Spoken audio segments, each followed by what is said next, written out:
The morning of my daughter's baptism, everything smelled like gardenias and fresh linen, and for exactly 47 minutes, I believed my life had finally come together the way I'd always hoped it would. I was 31 years old. I had a healthy, beautiful 3-month-old girl named Hazel, a brownstone in Brookline that my husband and I had scraped together every dollar to afford, and a dining room table I'd spent 3 weeks refinishing myself because we couldn't afford to buy a new one. I was proud of that table. I remember touching the surface that morning before anyone arrived, checking for dust that wasn't there, thinking, this is enough. This is more than enough. My parents had driven up from Baltimore the night before. My mom, Lorraine, had brought her famous lemon pound cake in a Tupperware container she'd had since 1987. My dad, Frank, spent the first hour after they arrived fixing our kitchen faucet without being asked, because that's just who he is. They slept on the pull-out couch and didn't complain once about the bar that runs across the middle of the mattress, even though I know it digs into your back something terrible. They were just happy to be there, happy to meet Hazel, to hold her, to press their faces against her soft little head and breathe her in. My in-laws flew in from Scottsdale on a direct flight. My mother-in-law, Beverly, had texted me 2 weeks before to ask what hotel we'd booked for them. I told her we hadn't booked a hotel because we assumed they'd want to stay with us, the way my parents always did. There was a long pause in the text thread. Then, we usually prefer our own space. The Marriott in Cambridge has good reviews. I booked them a room that night and tried not to read too much into it. My husband Colin is the kind of man who genuinely does not notice things, not because he's cruel. I want to be clear about that. He's not cruel. He just grew up in a house where things were handled quietly, where discomfort was managed rather than addressed, where his mother made every decision and everyone else learned to call it peace. He'd been telling me for 3 years that his mother just needed time to warm up to me, that she was like that with everyone, that her particular brand of coldness was actually a form of love, if you knew how to read it. I had been trying to read it for 3 years. I had brought her hostess gifts and remembered her birthday and asked about her garden and her book club and her late mother's china pattern that she kept locked in a cabinet in the formal dining room. I had tried. I want anyone who reads this to understand that I genuinely, earnestly tried. The baptism was at 11 in the morning at our parish in Brookline. Small, quiet, exactly what I wanted. Hazel wore the christening gown my grandmother had worn, which my mom had driven 4 hours to pick up from a cousin's attic and had spent an entire evening pressing with a travel iron on our bathroom floor. When I saw it, white and soft and slightly yellowed at the hem in a way that made it look like it had a whole life before ours, I started crying in the bathroom doorway. My mom just handed me a tissue and said, "She's going to look perfect." She did look perfect. After the ceremony, we came back to the house for the reception. About 30 people. Close family, a few friends from work, our neighbors Tom and Elena, who'd been bringing us meals every Tuesday since Hazel was born. I'd made a buffet. My mom had made her pound cake and a fruit salad. My mother-in-law had arrived that morning at the house 2 hours before the ceremony, while I was still in a robe with my hair half done and had walked through the kitchen with the expression of someone conducting a silent inspection. She didn't say anything critical. She never said anything critical directly. She had a way of picking up an object, looking at it for a moment longer than necessary, and setting it back down. She did that with the paper napkins I'd bought. She did it with the plastic serving spoons. She stood in front of the cake my mom had made and tilted her head slightly to the left, the way you do when you're deciding whether something is worth commenting on, and then she said, "How thoughtful," in a voice that made it sound like the opposite. My mom was standing right there. She heard it. I saw her face do that thing it does when she's choosing to let something go. A small tightening around the eyes, a slight straightening of the spine, and she turned back to slicing the pound cake like nothing had happened. I let it go too. It was Hazel's day. I was not going to let Beverly ruin Hazel's day. The reception was supposed to start at 1. By 12:30, the house was filling up. Hazel was being passed between grandparents and godparents and neighbors, and everything felt genuinely warm and real in a way that I'd been working toward for weeks. Colin was in the backyard with his brother, Ryan, and Ryan's wife, talking about something that made them laugh every 30 seconds. My dad was showing Tom how to properly hold a baby. My mom was refilling the fruit salad. That's when I noticed the seating. We'd set up 8 chairs around the dining room table, which seats 8, and I had specifically told Colin that my parents would sit at the table during the meal because my dad's knees have been bad since his surgery and standing for too long hurts him. I'd set it up 2 days before, placed cards and everything because I thought it would be a nice touch, a little formality to mark the occasion. My parents' place cards were gone. In their place were 2 of my in-laws' friends from Scottsdale. A couple named the Hendersons who I had met exactly once at a Christmas party and who had given us a silver-plated frame as a gift that arrived with a Beverly's Home Goods sticker still on the bottom. They were already seated, already with drinks in hand, completely settled in as though they'd been there for years. I stood in the doorway of the dining room for a moment. I genuinely thought I was confused. I thought maybe my place cards had fallen. Maybe Colin had rearranged things for a reason he'd forgotten to mention. I went and found him in the backyard. "Where are my parents' seats?" I asked. He looked at me the way he sometimes did when he sensed incoming conflict, like a man calculating exit routes. My mom thought the Hendersons should sit at the table because of Gerald's back. I stared at him. "My dad's knees, Colin. I told you about my dad's knees." "Right, but my mom already. Where are my parents sitting?" There were 2 folding chairs set up against the wall near the kitchen door. Not at the table, against the wall, with a TV tray between them. I felt something go very still inside me. Not hot, not explosive, just still, the way the air gets before something shifts. My mother was a pediatric nurse for 26 years. My father ran his own HVAC business, employed 11 people, and put 2 kids through college without taking out a single parent loan. They had driven 4 hours to be here. My mother had pressed a 90-year-old christening gown on a bathroom floor. My father had fixed my faucet at 8 in the morning without being asked. They were going to sit on folding chairs by the kitchen door while Beverly's book club friends sat at my dining room table. I went to find Beverly. She was in the living room holding Hazel, showing her to the Hendersons' adult daughter as though she were presenting her own grandchild at a show, which technically I suppose she was. But there was something in the way she held her. Proprietary, performative, facing outward toward her audience, that made something tighten in my chest. "Beverly," I said, "can I talk to you for a second?" She looked up, smiled the smile she'd perfected, the one that was all teeth and no warmth. "Of course, sweetheart." I took Hazel from her arms first. Then I said, quietly, because there were people nearby, "My parents are sitting on folding chairs against the wall. I need you to move the Hendersons and put my parents back at the table." She blinked at me.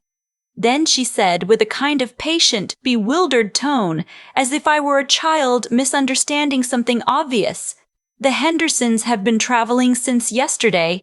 Gerald has a bad back. We can't ask them to sit on folding chairs." "Gerald's back," I said. "My dad's knees." "It's really just a couple of chairs, Audrey. Does it really matter that much?" And there it was. The same sentence, different words that I had been hearing for 3 years every time I tried to name something that mattered. "It's really not that serious. You're too sensitive. Does it really matter?" I looked at her for a moment. Hazel was making small sounds against my shoulder, the half-awake murmuring she did when she was about to fall asleep. I thought about what Colin had said in the backyard.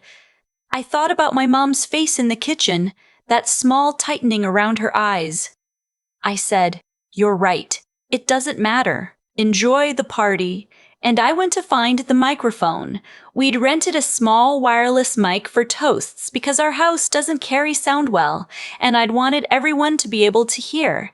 I'd planned to use it to introduce the godparents and say a few words of thanks. It was sitting on the kitchen counter, still in its case. I took it out, checked the battery, and walked back into the main room where most of the guests had gathered. Colin saw me from across the room. I watched his face change. He knew me well enough to recognize something in my posture, the thing that happens when I've made a decision. He started moving toward me. I turned on the mic. "Excuse me, everyone." My voice came out steady, which surprised me. Not louder than necessary. Not shaking. Just clear. The room got quiet. 30 people looking at me, holding their plates and their glasses. Hazel drowsy on my shoulder. "I want to take a moment to say thank you," I said. "This day means more to me than I can really explain." Watching Hazel be welcomed into something bigger than just the two of us, it meant everything. I could see my mom near the kitchen door. She was looking at me with that careful expression she had, the one where she wasn't sure yet what I was about to do. "I want to say something specific about my parents," I said. "My dad drove 4 hours yesterday and spent his first hour here fixing our kitchen faucet because he saw it was dripping and he can't see something broken without trying to fix it. My mom spent an entire evening pressing a 90-year-old christening gown on a bathroom floor because she wanted Hazel to wear it and she wanted it to be right. They slept on a pull-out couch with a bar across the middle of it, and neither of them said a word about it. Because that's who they are." My mom's hand had come up to her mouth. "They are the reason I know what it looks like to love someone without keeping score," I said. "They are the reason I know what it means to show up. And today, on the day we baptized their granddaughter, they are sitting on folding chairs against the kitchen wall because someone decided their seats at the table were needed for other guests."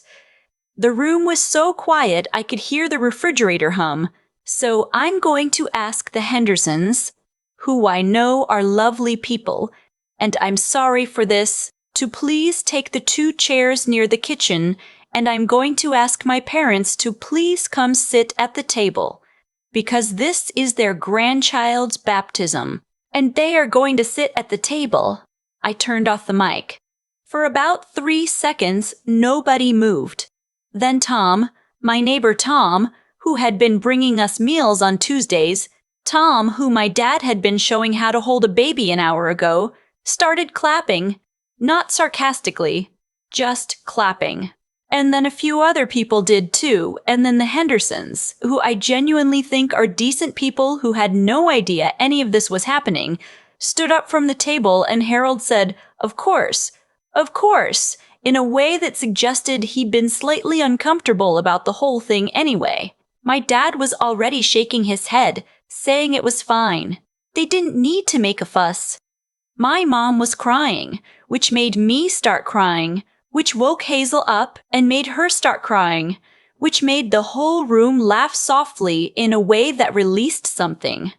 Colin didn't clap. He stood near the kitchen doorway with his arms crossed and a look on his face that I had learned over 3 years meant he was furious, but had enough social awareness not to show it in front of 30 people. Beverly had gone very still in the way she did when her control over a situation had been removed without warning.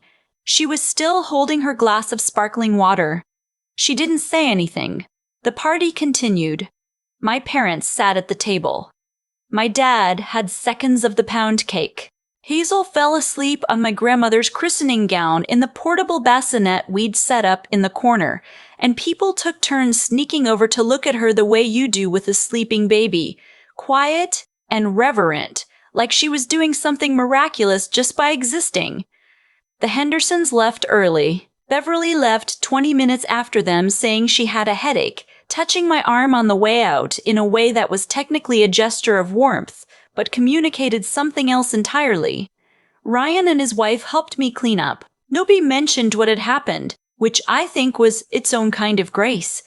Colin and I didn't fight that night. We waited until after Hazel's last feeding, until she was down in her crib and the house was quiet, and then we sat at my refinished dining room table and had the conversation we should have had approximately 3 years earlier. He told me I'd embarrassed him. I told him his mother had placed my parents, his daughter's grandparents, on folding chairs against a wall. He told me I could have handled it privately. I told him I had tried to handle it privately in the kitchen, and his mother had told me it didn't matter. He was quiet for a long time after that. She does this, I said. She has done this since before we got married. And every time I've tried to tell you, you've said she just needs time. She just needs to warm up. She means well. How much time, Colin? Hazel is 3 months old. Our daughter is 3 months old, and your mother moved my parents to the wall. He looked at the table. At the surface, I'd refinished myself. The grain I'd brought back with 60 grit sandpaper and 2 coats of Danish oil and more evenings than I could count. I'd done it while I was 8 months pregnant because I needed something I could finish. I know, he said. Finally, I know she does. That was the beginning of something, not a resolution, not a fix. I want to be honest about that because I think we're trained to expect the moment of honesty to function like a switch, like once it's named, it's solved. It wasn't solved, but it was the first time Colin had said I know without following it with but. It was the first time he'd let the thing just sit there and be true. We started couples therapy 3 weeks later. Colin suggested it, which I didn't expect. Our therapist, a soft-spoken woman named Dr. Okafor, who keeps a small succulent on her windowsill and has a way of asking questions that make you feel like you came up with the answer yourself, told us in our second session that the patterns in marriages often mirror the patterns we watched as children, that we learn what love looks like before we have language for it. Colin sat with that for a while. His face did something complicated. Beverly called me 2 days after the baptism. I let it go to voicemail. Her message said she hoped things hadn't been left on an awkward note, that she hoped I knew she only wanted what was best for the family, that she thought the party had turned out lovely despite everything. She said despite everything in a way that placed the everything squarely on me. I listened to the voicemail twice, then I called my mom. I heard it, my mom said. She'd been at the table right next to me when Beverly left, so she'd seen the arm touch, the expression. I'm sorry, I said, about the chairs, Audrey. My mom's voice was firm in the way that meant she wanted me to stop apologizing. You picked up a microphone in front of 30 people and you put us at the table. You think I'm upset? I was quiet. Your grandmother used to say that the way a family treats its guests tells you everything about its character, she said. I think what you told us today was about your character, not hers. I cried for about 10 minutes after we hung up. Good crying, the kind that comes from something releasing rather than something breaking. Hazel is 8 months old now. She has 4 teeth coming in at once, and a laugh that sounds like someone discovered laughter for the first time and couldn't believe how good it felt. She reaches for my dad every time she sees him on FaceTime. She grabbed my mom's glasses last weekend and put them in her mouth, and my mom laughed so hard she had to sit down. Colin and I are still in therapy. He has said directly and without qualification to his mother that the way she treated my parents at the baptism was not acceptable and will not happen again. I was there when he said it. Beverly received it with the silence she uses when she's deciding whether to reframe something, and then she said she hadn't meant any harm, and Colin said, I know, but it did harm, so it won't happen again. And that was it. It's not fixed. I'm not going to tell you it's fixed. Beverly still does the thing with objects, still tilts her head at things that aren't up to her standards, still touches my arm on her way out in a way that is technically warmth. But Colin sees it now. That's the difference.